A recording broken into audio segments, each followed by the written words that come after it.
Isso decorre devido ao formato cônico da córnea, que faz com que a luz entre no olho de forma muito desigual e espalhada.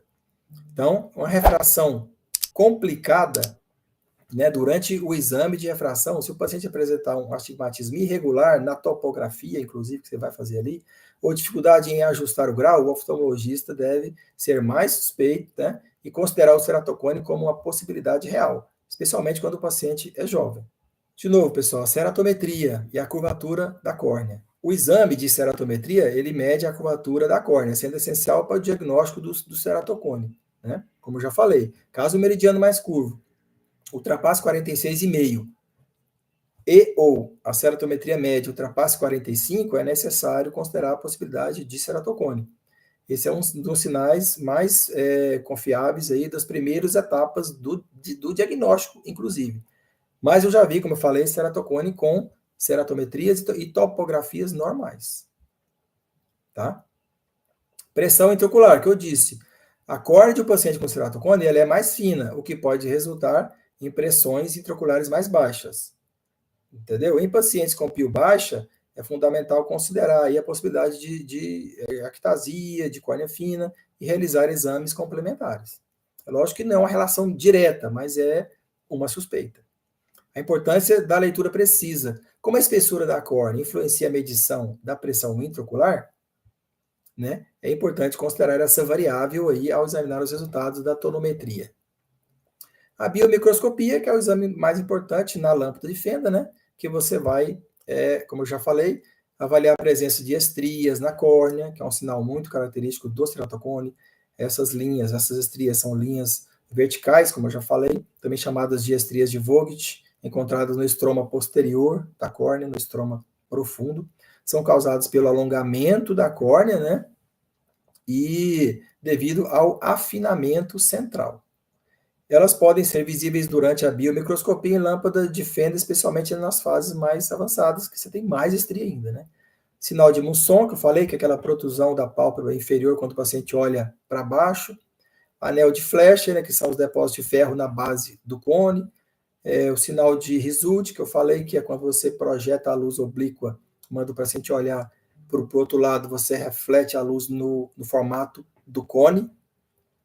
Podem ser tudo exames aí observados com cuidado na lâmpada de fenda e principalmente são mais visíveis nos casos mais avançados. A conjuntiva e o limbo alérgicos, muito importante. O limbo alérgico, o nódulo de Trantas, como eu já falei, é outro sinal clínico importante. Pacientes com ceratocone frequentemente têm uma reação alérgica crônica, que resulta em irritação nos olhos e na área ao redor da córnea. Esse sinal pode ser mais evidente, né, em pacientes com alergias oculares. Papilas, folículos, né? Em alguns casos, pacientes com ceratocone têm papilas e folículos visíveis na conjuntiva, que é aquela conjuntivite vernal, né? Especialmente devido à presença de uma conjuntivite alérgica associada à coceira ocular crônica. Na retina, reflexo vermelho, fundo de olho, né? O reflexo em tesoura é um diagnóstico importante aí durante a avaliação do fundo de olho. E se o reflexo vermelho aparecer distorcido ou em forma de tesoura, pode ser um sinal de ceratocone, principalmente também nos casos mais avançados. O reflexo de tesoura ocorre quando a luz é refletida de maneira ela é refletida de maneira uniforme devido à irregularidade. Ela entra, essa reflexão, ela vem de maneira desigual e devido à irregularidade na curvatura da córnea. Exame do fundo de olho, né? O exame do fundo de olho é um exame importante, como eu já falei, para avaliar. Antes disso, tem que lembrar, exame do cristalino. Se tem uma catarata polar congênita, que é um diagnóstico também de baixa visão, né? Também é um diagnóstico diferencial. Aí, saindo do cristalino, indo para o vítreo, persistência do vítreo primário hiperplásico, PVPH. Acontece em jovens, é raro, mas é um diagnóstico diferencial de baixa visão.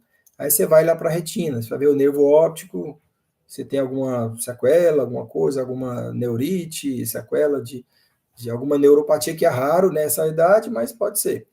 E você vai examinar mais o quê? A mácula.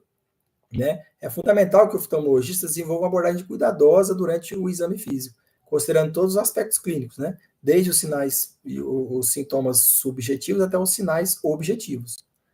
Gente, não negligencie sinais menores, como a dificuldade do paciente em se adaptar à prescrição de óculos, ou o fato de ele relatar que o grau muda muito, ou ter mais uma dificuldade de ler à noite, de dirigir à noite, ou ter um sintoma de fotofobia. Então, não negligencie esses sinais. O exame físico, gente, é a segunda linha de defesa, como eu já falei, na identificação do ceratocone, depois da anamnese bem feita.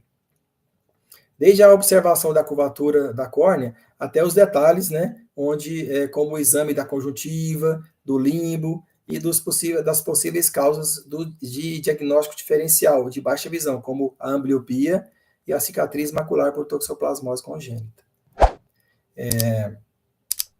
Que mais? Cada sinal desse aí é uma pista crucial que pode indicar a presença do ceratocone mesmo em estágios iniciais.